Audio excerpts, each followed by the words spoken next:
Hello! Video games and their associated tat. Do you know what? I remember when I first saw like a Street Fighter 2 branded figure and was like, oh my god, an actual video game bit of merchandise that isn't Pac-Man or Space Invaders? Wow! And then there was a Halo action figure, and now there's everything all the time everywhere, including ghosts. That was slightly more violent than I anticipated. Yes, Call of Duty Ghosts. So, this is one of those bloody incredibly expensive, oh my goodness, we've paid as much as we would for a small car for a copy of a video game. This is 11 years old now, 2013, storage required.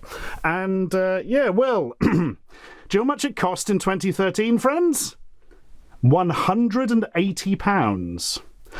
According to an inflation calculator, that is the equivalent of about £270 today. So have that in your head while we look at this. £270. Yeah. I think I paid 20 quid. But let's not get into that. Yes, Call of Duty Ghosts Prestige Edition. What is Call of Duty? It's a load of military first-person shooters. I think I played the first one. I don't know. Not particularly interested in first-person shooters.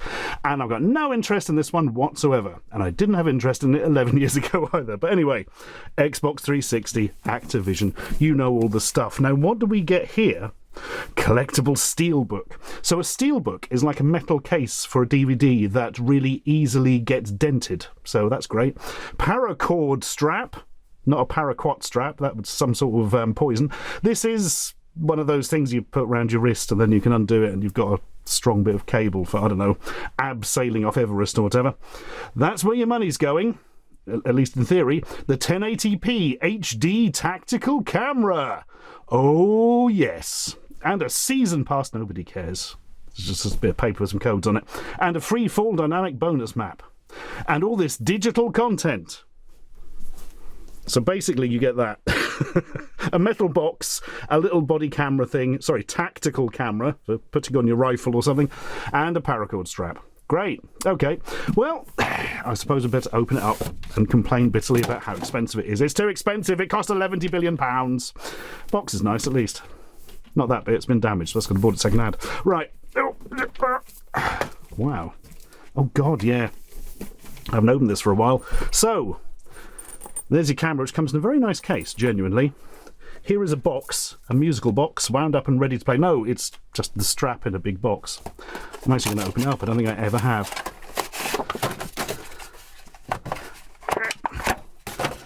Okay, that's... Oh, I don't know if you want to wear that a lot. There's a big sort of metal clasp thing on it. Well, I mean, that could be useful for people who need an incredibly overpriced bit of string. And... Ah, yes. Call of Duty Ghosts. Look at that. Oh my god, this has never been opened. How come I bought it second hand and everything had been used, but they never opened the game? That's incredible. This is probably worth at least threepence, maybe even 4p. Nah, let's not go crazy. And there's your steelbook. You can tell it's brand new because it hasn't been dented yet, so that's a minor miracle in and of itself. And there's the main character, Ghosty McSpook. I haven't got a clue, and I care even less. Right, that's marvellous. Now, where is the actual thing where your money went? I do like the case. Unzip, and... oh, here it is. A tiny little plastic 1080p, but you know it'll look like shite. Tactical camera. Okay, various attachments for attaching it to different things. You've got a strap. You've got another attachment thing. Endless fun here. And what on earth is this? Oh, does that open up? Can we extend that a bit? Yeah, I think we can. If not, it's the world's smallest micro USB cable. There we are. We can extend it slightly. Great. It's still incredibly short and going to be a pain in the arse. Marvellous. Right. It does give you an SD card in its own little plastic SD card slot. You can't argue with that.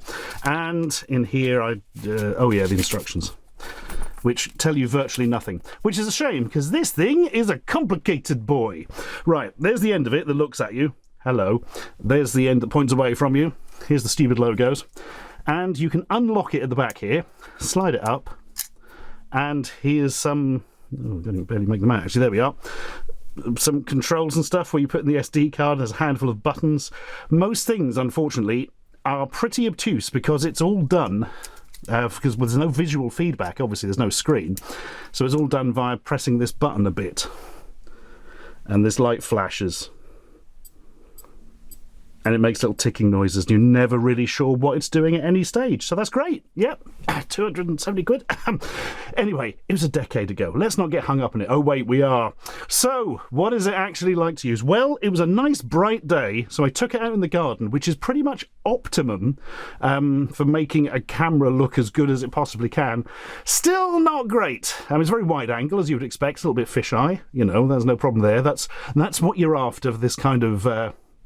I don't want to call it a replica. This sort of toy thing, I suppose. But yeah, it's not great. And I mean, look at the incredible flare off the light there. I mean, this usually is what makes a camera look best, taking it out in the sun like this. But never mind. But more importantly, what does it look like if we record something on the sofa?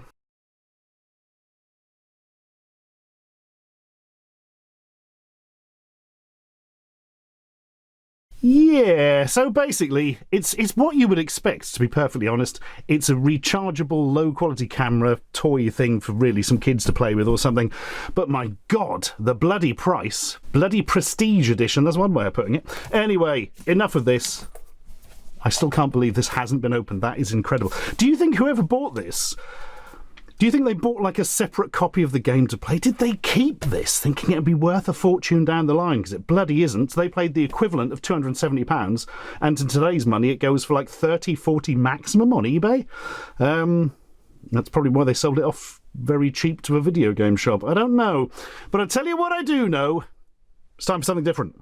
Definitely a day of big boxes, this one. It is Wolfenstein 2, or possibly Wolfenstein 2, the new Colossus. Out with the old Colossus, in with the new Colossus. Yep, collector's edition of, technically, PS4 game. So yeah, first-person shooter going all the way back to one of the very first first-person shooters. Ooh, that was a while ago now, isn't it? This one comes from 2017, so it's about 7 years old. But what do you get in the box? It's quite an intriguing one, this, actually. Inside there is... Oh my God, how can I actually show that? I think we might have to be clever with the camera here. It is Terror Billy, the cold-blooded terrorist. It's basically a doll of the main character, Blazkowicz, but in a sort of 1960s style toy box, but taking the point of view that it's like made by the Germans, so it's like, oh, this guy is evil kind of thing. And in fact, Elite Hans, the Empire's posable protector, as shown in the top left there, is the good guy. Enemy edition, Foundaskaba. Over a foot tall, bring BJ Terror Billy Blazkowicz to justice with this lifelike figure of the most dangerous villain alive. Dangerous. Right, anything else in the box? Oh yeah, all his 5 deadly weapons. Oh yeah. Murderer, spy, saboteur, assassin, fishmonger, flower arranger. Only some of the ways to describe the fiend? Oh, hang on. Is that a German spelling? What do you actually get in the box, then? I presume the game and said Blazkowicz doll, and I appear to be correct on this front. So, we have the new Colossus from the Evilton woman there. Never played this. Apparently pretty good. Got really good reviews at the time, I believe.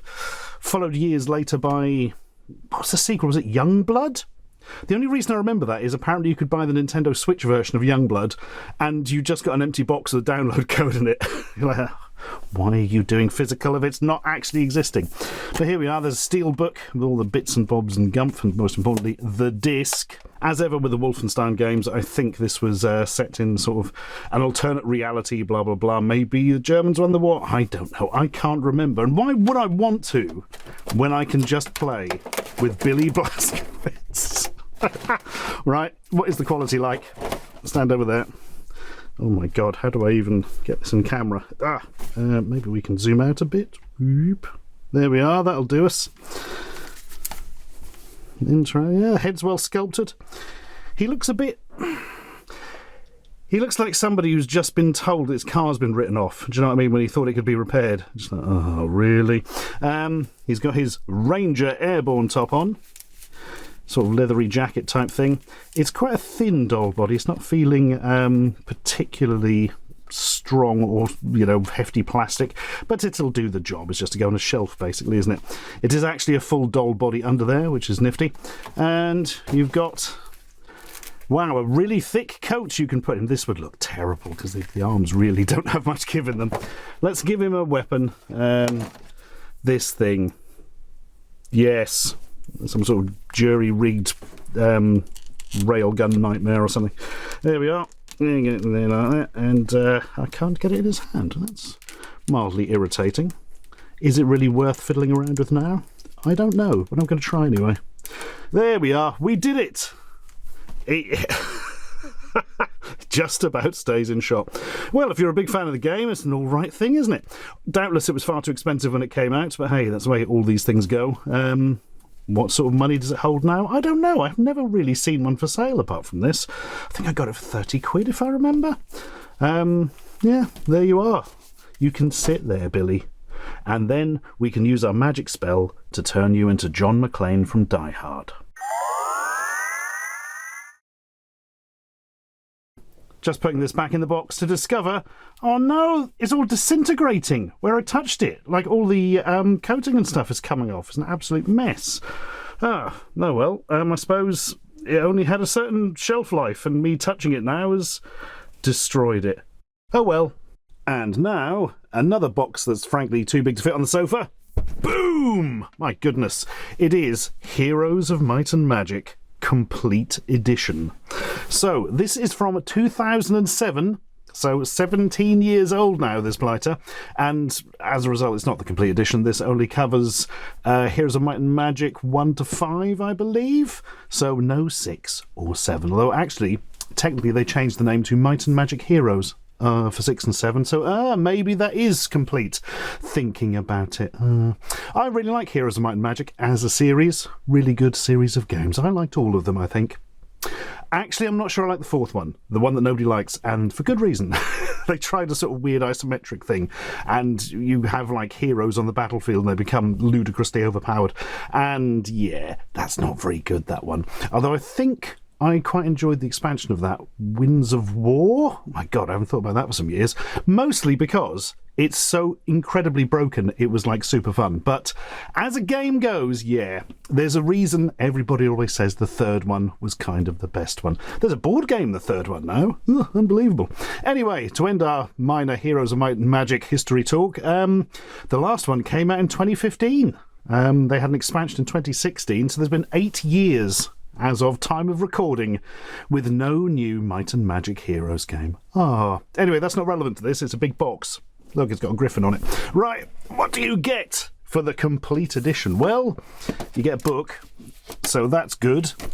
What is in the book? I bet it's an art book, actually, if I remember. Yes, there we are. All the different types of bases and things that you have in this game. And a big screenshot of something that frankly doesn't look that good taken out of context. But yeah, always nice to have a bit of, that's more like it, look. Actual concept art and all that kind of stuff. Nice, right? It's a very heavy, weighty book as well. It's nicely put together. What else we got? A poster of some description. What is this? It's got a Skelly Boy on it. Oh my God. Oh, this is interesting. So you've got a bit of art there of a vampire about to smack somebody on the head with his big sword. Actually, it looks more like the sword proved too heavy for the vampire. And he's just gone, oh my God, as he falls over backwards. What a fun day for him that's going to be. And on here, look at this. Every single bloody type of creature from all your Heroes 5 stuff and the expansions. Neutral, Haven, Inferno, Necropolis, Dungeon. So you can see all your spiky treant boys. Good God, those really are spiky, aren't they? There's some mages, Archmage and Battle Mage. Hunter, Master Hunter, Arcane Hunter. I'd forgotten this one had, like, most of these games have like a basic troop type and an upgraded troop type. This has 3. I can't even remember how that works now. It was 17 years ago. Anyway, let's fold this up carefully so we can go back in the box later. This is quite a nice thing, this. There is a pack of cards. A tarot card game. Okay, are they tarot cards or are they not? Don't really know. Can't remember what these are. Here we are. 10 of yes, swords, pentacles and all that. And look, for Judgment, there's Candelabra Hat Man. that's quite a busy design, that one, isn't it? What other major arcana have we got? Or is it Arcana? I don't know. Here's the Sorceress. She can tell you after she's finished having her latest tattoos done. Blimey. The Wheel of Chaos. Just a load of corpses around a snake eating his own bum. Fair enough. And a dwarf.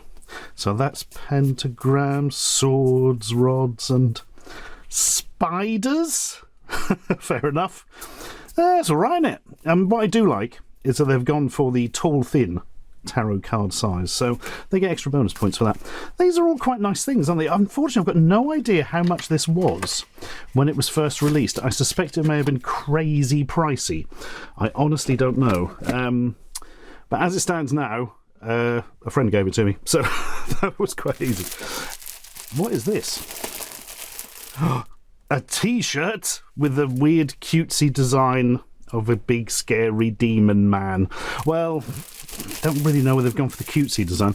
That was more in line with, what was that puzzle game they did? It was really good, actually. Might and Magic Clash of Heroes or something? I think it was on DS. That was a really good game. I wonder if that's out for mobile or something. I've got no idea. But this art style reminds me a bit of that. Unfortunately, it does not remind me of the actual games it's in the box with, but never mind. And it's large for anybody who cares about such things. Right, we've now got the discs, I presume, and oh god, what's this? More discs? What's going on here, like? A faction booklet? Oh, cool, yeah. Oh, yes, telling you about all the, well, here's the pictures again, but now numbers, fair enough. Instruction booklet, yeah, okay, it's quite a thick one, actually. Ooh, gain an exclusive insight into the future of Heroes of Might and Magic brand on homekingdoms.com. Keep this number safe. I imagine that's completely irrelevant now, as the future seemed to have been no game for 8 years, but let's not worry about that. Addendum thing. I looked into this, and Heroes of Might and Magic Kingdoms became Might and Magic Heroes Kingdoms, a real-time MMO that you played in a web browser. It was launched in 2009 and closed down in 2014, and it was replaced that year with something called Might and Magic Heroes Online, which closed down in 2020. I don't remember either of them. Oh, an original soundtrack and bonus CD. Look, Paul Romero and Rob King together at last. Heroes of Might and Magic 5 soundtrack with 4 bloody discs. There's quite a lot of stuff in there. Not the DVD shows. Maybe there's a hint. Bonus DVD. In my experience, they tend to not be very interesting, these bonus DVDs. Sod it, let's have a look at it. So, it was actually a DVD-ROM, not DVD video. I should have looked closer at the logo. What does it contain? Well, you got some artwork. Some of it repeated from the book, some of it not. I don't really get this, because I think this art would have looked much nicer in the book than like the screenshots and things. I don't know why it's on the DVD here, but there you go. There's a load of trailers, most of which are very short, and they're all pretty low-res by today's standards. There's screenshots for some reason. Probably the coolest thing, actually, is in the fan-made section. There's a skill wheel, which you can click on and see all the different skills and stuff. That's quite nice. There's audio, which is kind of pointless when we've got the CD soundtracks anyway. And some wallpapers, including 2 for Dark Messiah of Might and Magic, the weird action game. Who remembers that then? Wasn't really very good, but it was loads of fun. It was one of those janky but entertaining games. Anyway, the final thing, the actual games themselves, in this fold-out box type thing.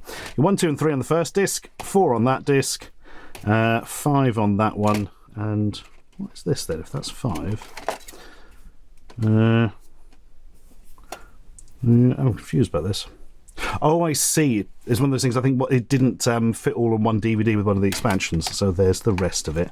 Oh, well, that's fairly nifty.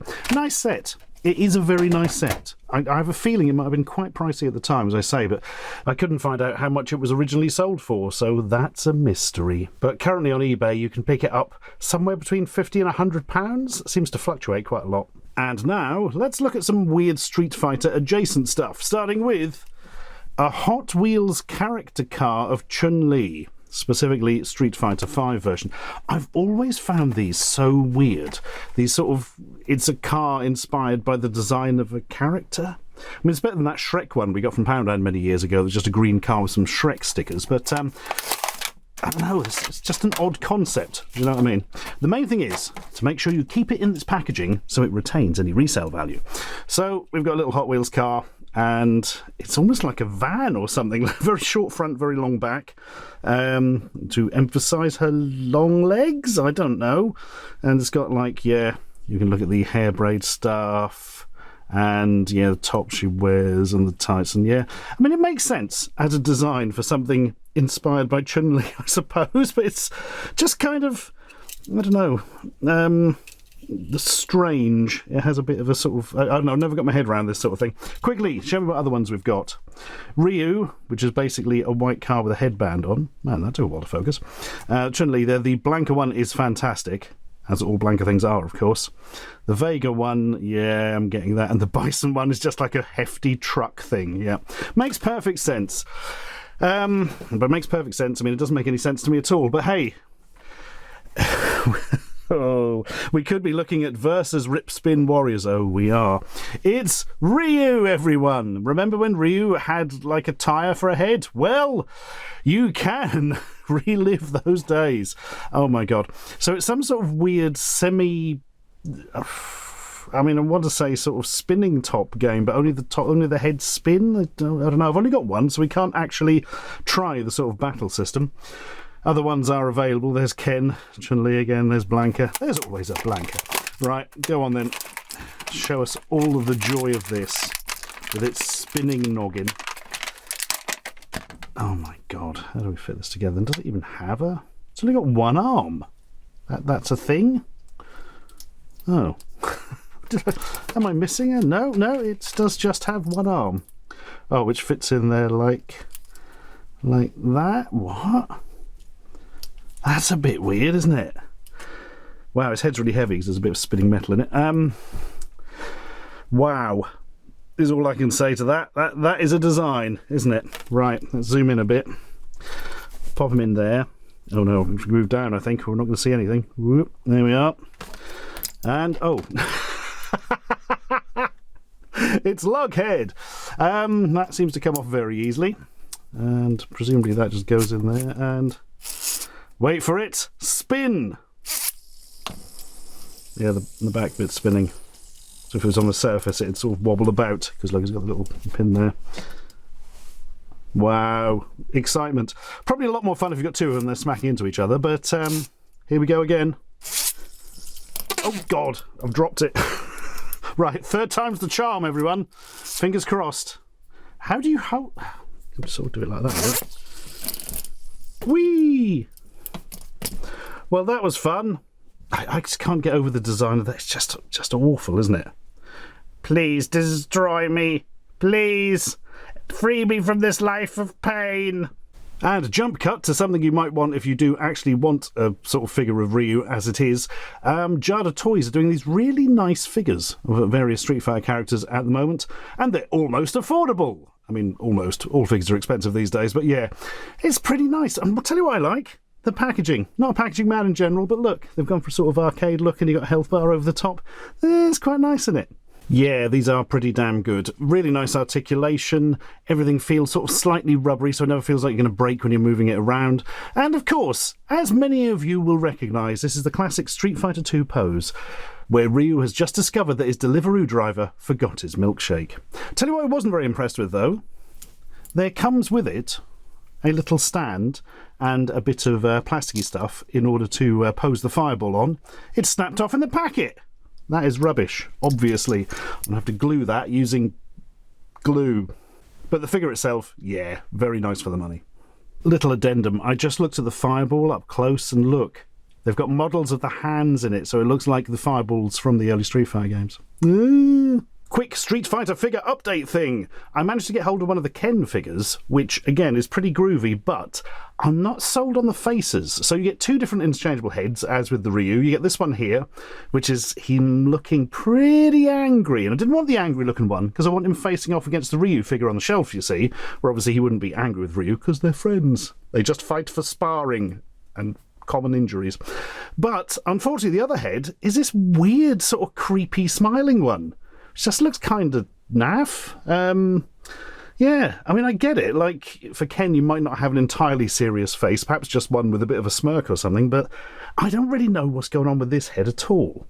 And before anyone says anything, yes, I was thinking the same thing. He looks a bit like He-Man. Oh, and if you're wondering about the Chun-Li figure, absolutely magnificent. Boo! And time to look at something cool. It's a replica Space Invaders machine from them quarter arcades people, you know, the ones that are like a quarter of the size of an actual arcade machine, and they all play properly and they have nice attention to detail and stuff, and it's too big to fit on the sofa. Did you notice? Hang on. Oh, my God, it's so huge. It's not actually that big, but it's just far too big for the sofa. Hang on. I've got a plan. Okay, that kind of works if we rotate it. That will have to do. So we all know about Space Invaders, you know, the game that was so popular in Japan it caused like a shortage of certain yen pieces. I believe that story is not actually true, but anyway, it is apocryphal but fun. Yes, so Space Invaders I think came in quite a few cabs over the years, but this is the most iconic, I would have said, the big square one with the hairy boys on it.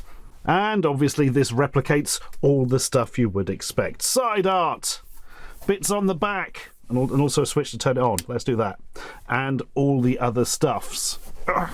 It's not going to work properly from this angle. I think we're going to have to do a bit of hand holding for the camera, which is never good. Oh no, it's actually working kind of all right. Okay, put some credits in. Ching, ching, ching, ching.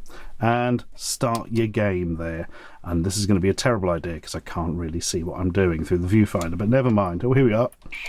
Shoot! Do more shooting. The aliens are bad. And you must not shoot your own but oh no, now we've done it. You get the idea. Anyway, you all know what Space Invaders is. There's a reason I particularly like this one.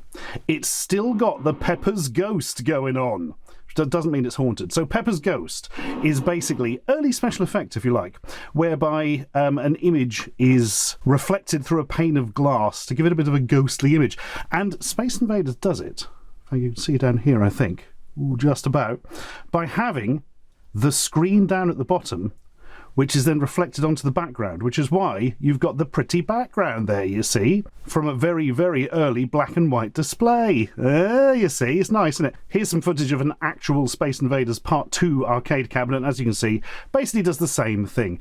And I honestly thought they'd be stuffed trying to do this for the quarter arcades ones, because LCD screens, which is obviously what's in this, are nowhere near as bright as a CRT for this kind of purpose. And so I thought they just wouldn't be able to get the reflection thing to work. But apparently by arsing about with internal lighting for about 5 million years, they did manage it. Which is excellent, because if your Space Invaders isn't actually appearing on a funny background, then is it really Space Invaders at all?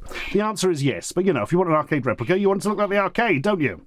Right, clear the plate. I think those Space Invader machines are still being sold. And I tell you what, it's weird to think that they effectively cost less than that Call of Duty Prestige Edition did. That's something to think about when you're trying to get to sleep. Anyway, the company that made it, Numbskull, for reasons that I don't have full understanding of, have also made this. Metal Gear Solid Shadow Moses Unisex Cologne. Yes. This is a thing that actually exists.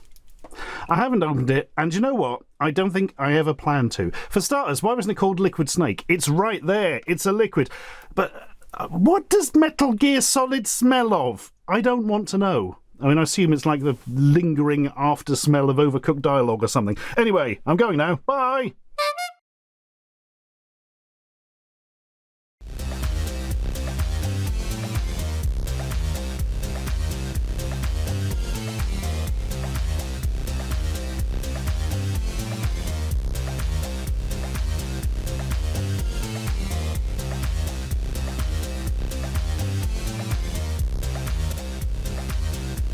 Subscribe for more.